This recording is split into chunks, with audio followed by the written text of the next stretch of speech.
Hello, Scott. Hello, Adrian. Where are we today? Hmm. Where do we find ourselves today? I think we're northwest of Auckland. Yes, we are in the hills, somewhere northwest of Auckland. Past Kumeu, right? Yeah, past Kumeu. What are we doing in this crazy place? Well, we've spent the day working on a friend's bonsai collection. John's collection. And it's been fantastic, actually. Primo trees. Primo trees, yep. Some good large trees. And we're going to be doing the same again tomorrow, actually, working on his collection. And that's going to be as good, if not better, than today, because we're going to be attacking a giant Himalayan pine with bark like nobody's business. A little bit of background on John without telling you his last name or his address. I met him years ago in this area at a bonsai workshop. And at that time, he and I connected because at university he had been studying soil science, and that was something that I was really interested in at the time. So he and I cataloged really well then. And at that point, he had been into bonsai for a while, not a definition of time, but he was there photographing the process of development. And that's how John and I met. And now he will attend numerous different markets, but mostly targeting bonsai conventions with pre-bonsai, developed bonsai that have made it into really nice ceramics, and often New Zealand ceramics. And Adrian and I were discussing it earlier today, and he has put a lot of time into this vast collection. And I'm thinking he might be one of the most practiced people in New Zealand, because there's so much material that it's not a big just range of stock there. Clip and grow. It's a lot of development, and like Bame and Shohin and Chuhin. Root over rock. A lot of root over rock. Yeah, a lot of root over rock. Exposed root, and like imperial sized trees. And he just doesn't do one thing. It's pretty broad. It's impressive. There are a lot of trees there. And I feel like John's collection that he'll be selling on to our community in the future is pretty prolific, and the fact that it's in developmental stages and not just nursery stock. What's your spin, right, Adrian? Yeah, I would agree with all of the above. It's got a lot of trees, a lot to get through. But we're just focusing on today we focused on some large pohutukawas. That was fantastic. What else did we do? Oh, an old radiata. We went through and sort of redesigned and cleaned out an old radiata. That was from Bob Langholm's collection. Originally from Bob Langholm. Bob at Bonsaiville.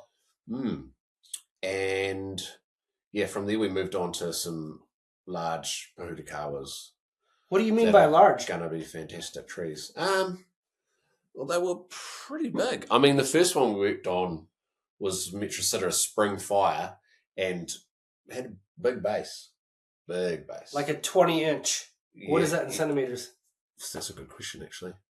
But it was... Did you do that with your hands? It was 500 mil wide, sort of base, really muscular, multi-trunk style. Big AF. That was fantastic to work through that.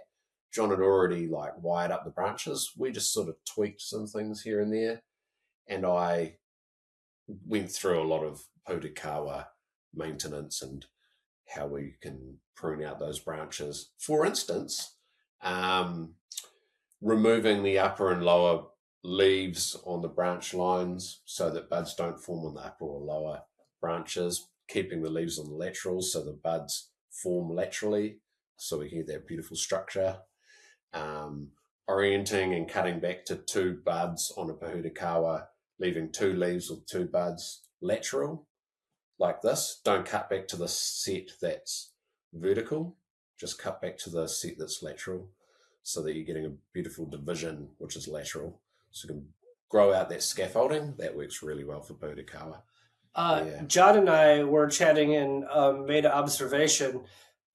He was like, us, we're creating pads. And I was like, well, with what Adrian's doing, it's actually creating layers rather than pads, so to speak, when you're doing that primary development. And he found that to be very useful to think of it in layers, kind of like this, rather than pads like this kind of thing. Although you'll get to pad formation, thinking of it like layers seem to be a little bit more useful for John and design strategy. Yeah, I see what you mean. Yeah, because inevitably when someone's going through their bonsai journey, in certain stages, they're wondering, when we're always talking about cutting out these strong uprights coming off the top Yep. of the branch line because they'll photosynthesize more and get super strong and shade out the laterals over time. Yep. So we're cutting back those, removing completely those vertical uprights from the top of the branch line quite often. And so he brought up that question, inevitably, how are we going to build body? Because when we lay out that structure, we lay it out really flat, actually. We're just keeping laterals. We're not keeping those uprights. But we are keeping some uprights every now and then to give a little bit of volume to the pad. But in that initial structure layout, we're laying it out really flat. So his question is, is it going to be really flat? It is really layers. It's just scaffolding, laying out scaffolding. And then the following growing season, the following spring through summer, everything just sort of goes upright and fills in with that structure. It's hard to explain, but it's much clearer. And I guess John realised that today as I flow through and prune it all out and lay it out really flat. Yeah. Yeah, it's when you're actually there in someone's garden, it's just a lot easier than describing it. Yeah. Dan Becker from Dan Becker Woodworks and his son Ari were there today. They were kind enough to pick me up from the airport, and he brought a maple that just got some structural pruning, but he also had a really, really fun putakawa over rock that had been wired before, but Adrian and I got into designing it with him.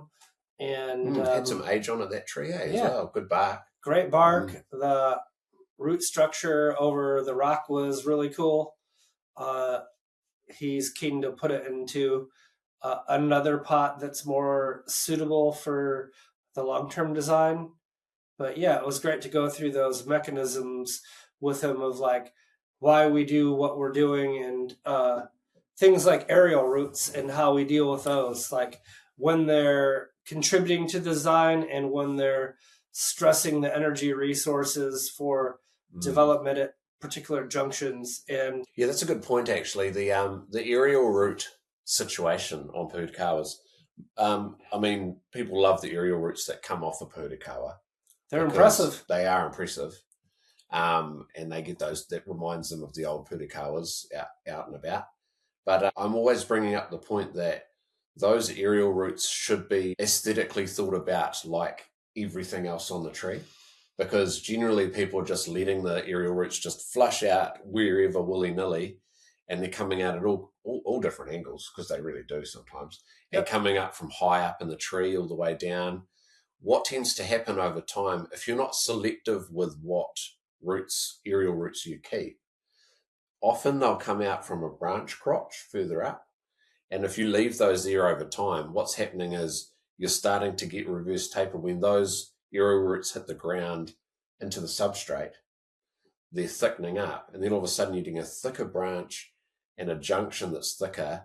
And where, especially if you've got two either side, those aerial roots are feeding up and creating the bar branching effect, and we're getting like reverse taper. Yeah. So think about where those aerial roots are emanating from and whether they add to the aesthetic. Sometimes you might just want to wire those close to the trunk, so the whole trunk, like a ficus, over time will become lay it up and stronger base, I get that, yeah. or removing it. Yeah, it's definitely think aesthetically about your aerial roots on your putukawas. Because it'll affect the development of your branches. Sometimes really fast if there's a lot of them. Yeah. I've got some clients with putukawas and ficus, to be honest, where we've selectively kept a couple, just a few aerial roots, and fed those in, hit the substrate, put them in sphagnum moss, and those are like strategically positioned coming off a major branch, and then you've got that.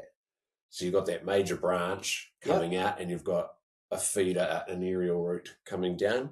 And so we've done that to get that ficus look, and that's really increased the girth of that particular branch. But that's all really planned. Cool aesthetically. Yeah. Just like definitely everything we do has to be really planned. You don't. I think there's just got to be intention. A great tree. Yeah, intention. If you go in with intention, even with the aerial roots, you can create some stunning bases on putukawas if you concentrate and leave the roots crawling along the ground that you want, or the roots emanating from a point on an upper branch that you really want. You can create some really fantastic stuff. How cool were all the bases on all 3 putukawas that we worked on today? Yeah. So after we worked on the really large Metrositta Spring Fire, which that's a putukawa that has a slightly larger leaf, but it flowers earlier in spring, and it's an orangey sort of flower. So after we went through that one, we moved on to a variegated putukawa that had lost its variegation and had pushed through with all the normal growth for a putukawa. So what happens when you've got a variegated putukawa, you often see this in the street, in a garden, like a full putukawa. Someone will plant a variegated, which is the yellow, green into cream leaf. Yep. But the variegation gets overrun by it seems like a witch's broom at first, but the normal putukawa pops through and overruns and takes over the variegation. And the variegation of the putukawa dies out, and then it becomes a full normal putukawa. Does it always die out? No. So like often, 9 times out of 10, say a quarter or a third of the original variegation will be there, but the usual grey-green leaf comes through, gets higher and overtakes it, and then slowly shades out the variegated, which is not as strong. Thanks. It's got less chlorophyll in it. And so, but what happens, the magic thing is when that happens, is that because the tree is a variegated tree, when the usual putukawa foliage overtakes the variegated foliage, it's always slightly dwarf. It's not as strong.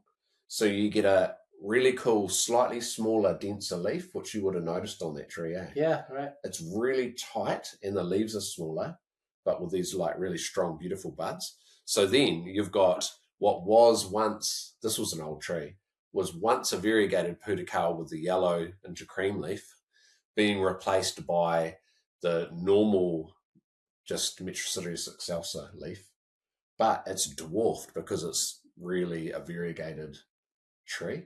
Yep. So then you get this really awesome leaf, and we worked with all of that beautiful leaf that had pushed overrun all the variegated. There was only like 2 small variegated shoots left on the base down low, and we removed those and just worked with all of the usual Metrositta green leaf, greeny blue leaf. But it was a super cool tree. We sort of started as a literati, beautiful, sinuous, curving trunk, put lots of deadwood into it. It has epic deadwood.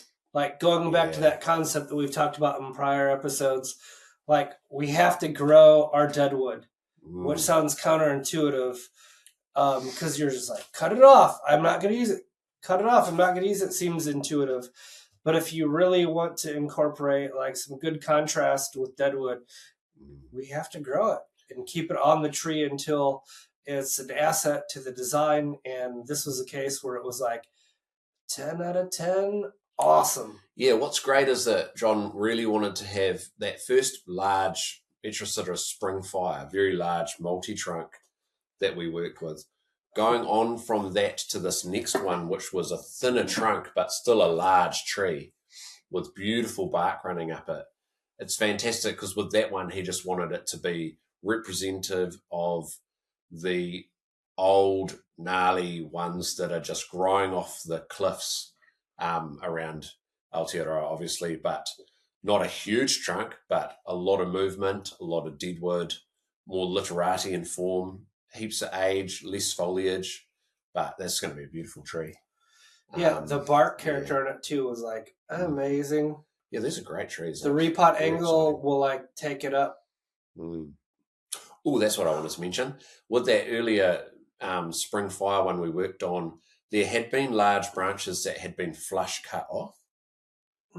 Yeah. And so that's a problem with Pohutukawa when we're cutting large branches back and we're just flush cutting, because it's really not going to heal over those wounds. So you're going to be looking at that flat cut on that Pohutukawa for years and years and years. It's not going to heal over. So when you are working on large Pohutukawa in particular, just leave a section when you're removing that. If that branch has to come out, leave a section like we would with a conifer and create deadwood with that little stub, or at least leave that stub there so that we can pull that stub out and create hollows and fissures and deadwood into your Pohutukawa, rather than just looking at this flat flush cut that just looks like a human has come in and just cut that branch off. You'll be looking at that cut for 40 years before that heals. And that's when the Dan Robinson conversation came up, because I got to visit him a few years ago. And leave your concaves out of it. Yeah. He's like, don't even pick them up. I said, don't take away the character or leave the character. Yeah. So leave some stubs there. Create some deadwood. If you don't like the gin poking out in the final design, at least there's tissue or wood there that we can then come in and tear out and tear back and create that concave, create those sharis, so that you're just not looking at a big flush cut like someone's come along with a chainsaw. Oh, yeah. Hey, Adrian, on this topic and thinking Dan Robinson, do you see many Pohutukawas in New Zealand that have sharis? Some, including in my garden.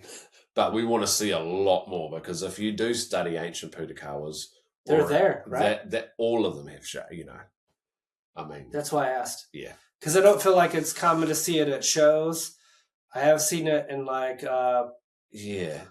private collections. Yeah, we see it in private collections, but in the sort of club shows and stuff, we're not seeing Pohutukawas yet with that beautiful shari running up, the hollows, the deadwood that you see on the coastline. Remember that shari was like about 2/3 up the second one that John had that had the great bark, that had that like kind of rectangular, but like that Deadwood shari that was already there. Yeah. That looks super natural. Oh, when you lean into it, it'll be so cool.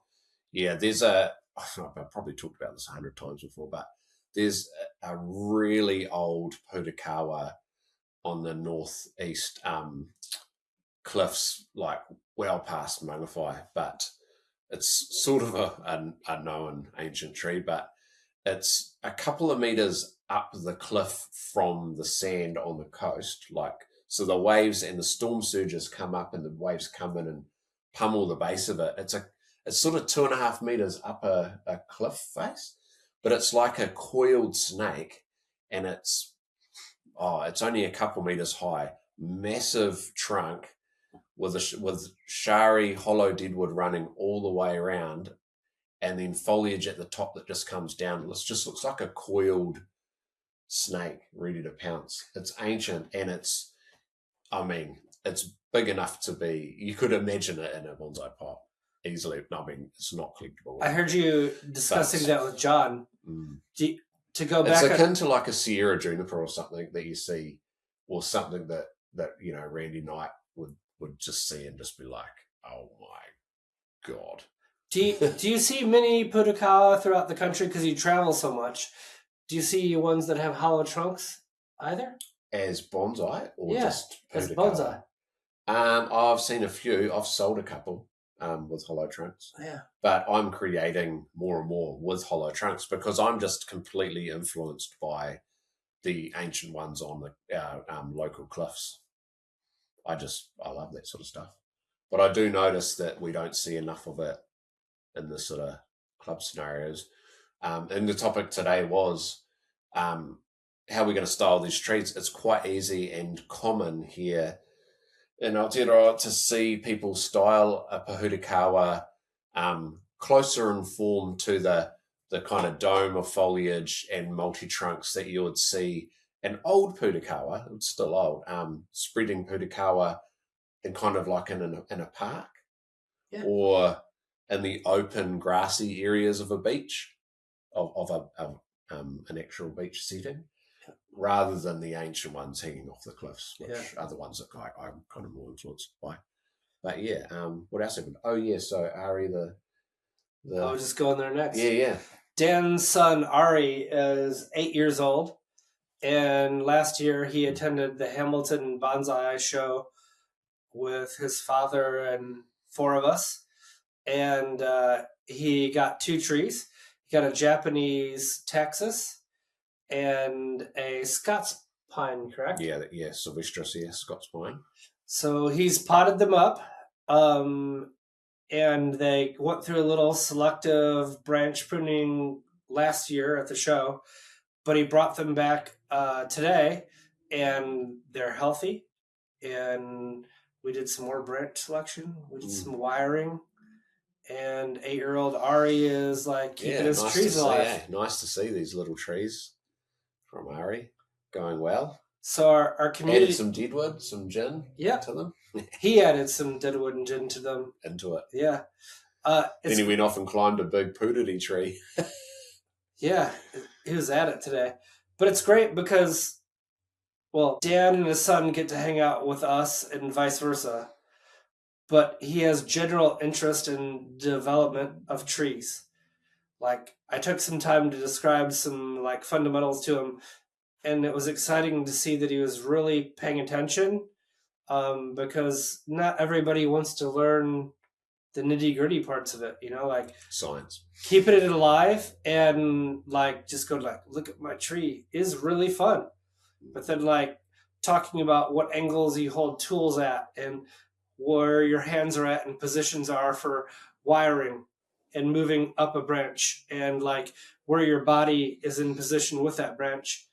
He is really interested. So I'm excited to see where his trees go. And yeah, it was great to have him around today. Yeah, it's great to see. When people get into bonsai, regardless of age, really, they're always like, if only I started this years ago. But it's nice to see the kids into it. Yeah, so fantastic, because that is the future of the art there. Did you see the Chinese elm that he wired at the show last year? The Ari show? Why? Yeah. No, I didn't actually. Was that at the Hamilton show? Yeah. Actually at the show? So like, I didn't, but someone demonstrated wiring to him, and he got the same angles. They pick it up fast, and they can replicate things really quickly in that age, I've noticed. Yeah. Because at the Auckland show, which was fantastic, which we can flow on into right now. Yeah. That was in Kumiu a couple of weekends back that the Auckland Bonsai Club put on. That was a fantastic weekend. And I had some sales tables there, but I didn't have I'd sold out of my field grown stocks, all the large stuff. But so I had a lot of mame and little shohin stuff that my kids had done a lot of. And Enzo had these little totara. Enzo, my 5-year-old son, had done these squiggly little totara, like little native totara trees in small pots, like mame style, but like real twisty. And those sold straight away. But it's interesting. I was really impressed too. I was looking at some of the trees and I was like, wow, Enzo, you've done a fantastic job here. Made me proud.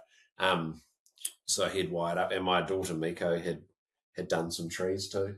Rad. Yeah, I said to them, if you do up a bunch of beautiful little trees, then on the way home after the show, I'll buy you some Lego, some Lego sets, and they were well well happy about that. How Yeah. did it seem like the trade area did for you and the other vendors at the show? Yeah, I think it was good. Yeah, I didn't really get too much of a chance to chat to the other vendors because it was all go. There were a good amount of public coming through, consistent for sure. I didn't get to Yeah. attend, but Dan Becker of Dan Becker Woodworks Did and you ask him how it went for him? someone said that was a really good show for them. Yeah, cool. Yeah, I think Yeah, it really was a good show for the vendors. Fantastic trees on display from the Auckland Club, and what else was happening? Demonstrations. I did a demonstration. Samuel Thompson from Samuel Thompson from Australia Australia was there. demonstrated.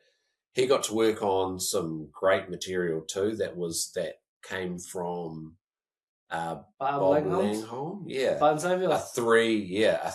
a really old three group planting of radiata, like large, Cool. that he made look fantastic. And he also worked on alongside myself on stage on the Sunday as we were demonstrating. He was working on an old juniper. Yeah, Needle large. juniper. No, it was a Fitzgerald juniper, I think from memory, but an old one with good. This was like I think it was a double trunk from memory with beautiful deadwood at the base, some nice living veins and shari running up. So he worked on that. That was fantastic. And I worked on I did a representation of the sort of volcanic lava flow that's on the west side of Rangitoto Island. Yeah, so on the west side of Rangitoto Island, where the volcano last erupted, there's that sort of last known standing of true Putakawa forest on the west hand side. Cool. Putakawa Forest. Yeah, Rad. and it's really rad. And there's all this lava flow, and I had some volcanic black lava rock from there, from Rangitoto, well, collected from the Takapuna shoreline, which was from Rangitoto. And then I had an older Grizzlinia, which is a New Zealand broadleaf native that no one really uses for bonsai, but I think it's fantastic for bonsai. Anyway, I planted that on the lava rock with a lot of lichens and mosses to represent the Grizzlinia that seed into the lava flow. Yeah, cool. On that side of where the volcano erupted. The interesting thing about that, and where I was sort of going with the demonstration, is that Grizzlinia is an epiphyte that seeds into the Pahutakawas on that Putakawa forest. Yeah. And they'll just seed into an astelia that's growing in the crotches of the branches of the Pahutakawas. And if it gets dry enough and there's lack of rain, it'll send out aerial roots down the Putakawa and finally hit the ground. The interesting thing about Grizzlinia is that as an epiphyte, it doesn't overtake and destroy the host tree like a rata would. Yeah. The rata will swallow the whole tree given enough time, but Grizzlinia seeds in and grows happily with the Putakawa and just finds its own life. Some symbiosis. Yeah, which is really interesting. But what I did was a representation of Rangitoto Island lava area where the Grizzlinias have seeded into the black lava and taken a long time to find those nutrients like a Pahutakawa would. And they just get these aerial roots down craggy into the black lava. And then they finally get going. But because they've got so much lack of nutrient, they're like kind of bonsai'd themselves. Yep. And they're all like windswept and bonsai'd, and they've got all these astelias and lichens. And the whole composition's really actually quite colourful because of all the surrounding tones of the ferns, lichens, mosses growing around the I imagine it's really unique and interesting. Do you see the Grizzlina growing on like Rimu or Kahikatea? Yes, you do. Yeah, definitely. Most natives? The larger ones, yeah. Yeah, the larger ones. Our sort of forest giants. Yeah, Grizzlinia will. Yeah, there's certain goblin forests in Taranaki. There's the goblin forest built on, which is Grizzlinia lucida. It's super cool. It's just a Kiwis will know about Grizzlinia as a hedge because garden centres sell them as this classic hedge, but they really aren't that great for hedging because what happens is they're planted sometimes in soils that just aren't well enough draining, and so you'll have a hedge that clips up really nice and tight, But then you'll have sections of the hedge die out because the Gracillinia will get fungal problems stemming from the roots because the drainage isn't great. Yeah. Because they're actually oftentimes epiphytes. So they need that really, they're catching that rainfall, it's dropping into the asterias and all those things that are growing in the crotches. It's like an orchid, that grows. Cool. They're just catching that rainfall going through, so they need really good drainage. But they're fantastic for bonsai. And the leaf really does reduce down. Kind of looks like a ficus in a way. Yeah, cool. Yeah, so that was a really fun demonstration. And I will put up the final result of that because I didn't quite finish getting the lichens and ferns planted up in the demonstration. So I've just taken it into the studio and photographed that yesterday, actually. So you can look out for a shot of that at some point when I get to my social media. Your Zelkova video from this week was really nice. So, yep. Yeah, that was a cool tree, actually. A large Zelkova. That'll be a great tree in a couple of years. Big cutback, but great strategy to it. I can see where you're going with it. Yeah, that's going to be a really cool tree. Have beautiful autumn color on it. Yeah. Good trunk movement, too. Yeah. I hear that in 76 days there's a Bonsai Expo in Hamilton, New Zealand. What do you know about that? What do I know about that? That is the one put on by the Hamilton Bonsai Club. And that is, so that's right, it's the Hamilton shows in 76 days. Yep. That's at the Botanic Gardens in Hamilton. Always a fantastic show. 76 days, did you say? Yeah, right. This year is going by like... Oh, yeah, so that's where we're going to have our little chat about the podcast. So if you go to the Hamilton show, you can ask us some questions about our funny little tree podcast. Yeah. It sounds like we'll do 30 minutes on Saturday and 30 minutes on Sunday. Oh, cool. You'll have a booth there, right? Yes. I will, with hopefully some trees for sale. I better get digging. You've been busy this year, so it's tough to keep up with the trade tables. Yeah. I do have good stock still, though. It's just a matter of getting it out of the ground. Getting it potted up, or at least stuff that I've already got out of the ground and potted up, because I don't just sell stuff unless it's a maple. If it's pines, I don't sell them the year of digging, generally. Hey, I've heard this thing that will be fun to share. That I heard Hamilton is announced they're the best Shohin Bonsai Club in New Zealand. Oh, that's what they're shooting for. That's what we talked about last podcast. Yeah, they're going for to be known as the top Shohin Club of New Zealand. So that's a good challenge for everybody else out there to up their game. Good to have goals, right? That's right. How often do you visit their club and work with them? Ooh. Well, the actual club, just a few times a year. Yeah. But private gardens through Hamilton quite often. Yeah, cool. Private bonsai collections, which is cool. Great trees through the Hamilton area, the mighty Waikato. Yeah, some of the landscape trees throughout Hamilton are supremium. Yeah. Nice deciduous materials through Cambridge area too. Beautiful maples lining the streets in Cambridge. Japanese maples. Yep. Yeah, stunning colour. Really nice. Cool. I'll be there. You'll be there. I think we're camping up with... We're going the day before and going to see... Oh, yeah, we are. John, actually, we're going to do and B Major Bonsai. And work on some trees. And Dan the day before. That'll be great. That'll be real fun. Because then we can settle in and also have fun before it's hurry up, set up for the show, and then it's the exhibit. Yeah. And then I've noticed on our list we have this thing called the Wellington Bonsai Expo. It's in 103 days. And this guy, Jonas Dupuis from Bonsai Tonight, is going to be there. Yes. So be there so you can learn a lot off him. Adrian's going to be there. I'm going to be there. You should be there. Jonas is an author of 2 bonsai books that I think are essential for our community.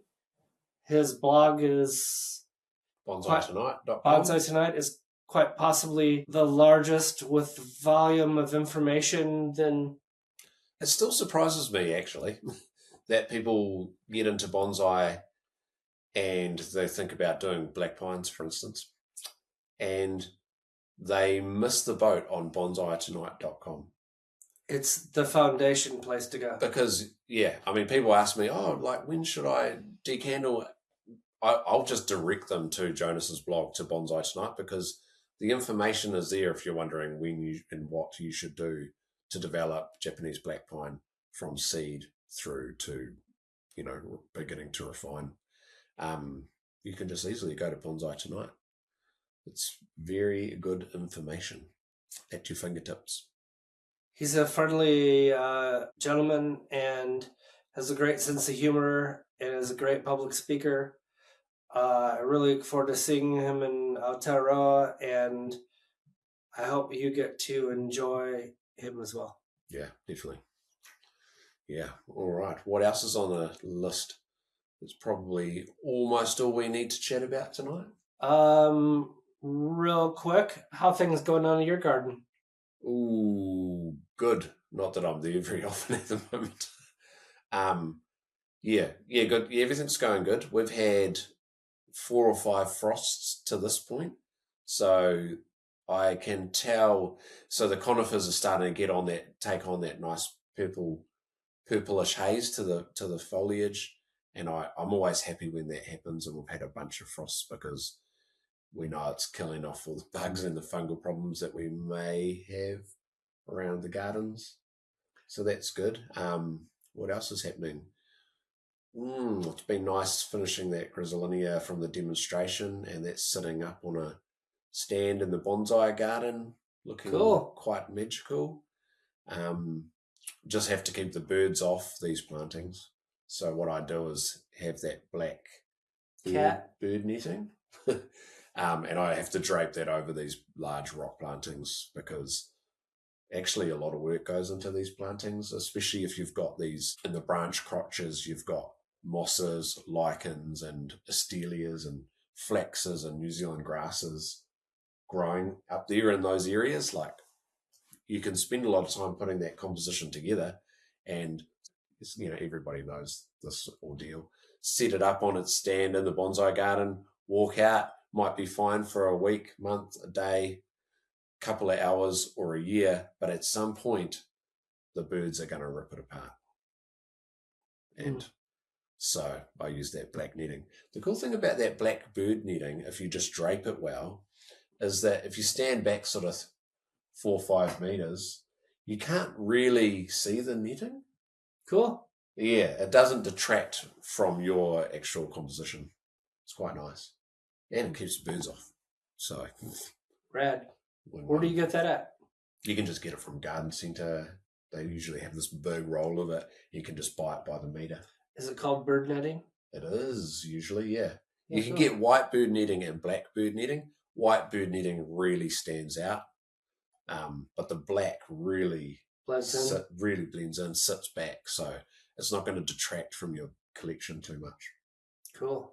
So that's what I have draping over the large rock plantings or any tree where we really need the moss to not be destroyed by the birds. Cool. So I'll see you, I think it's the weekend of July 11th. It's not very far away. It's a couple of weeks. Yeah. Oh. So the fun never ends.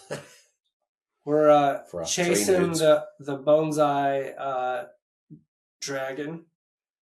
And I imagine we'll record another episode then. Yeah.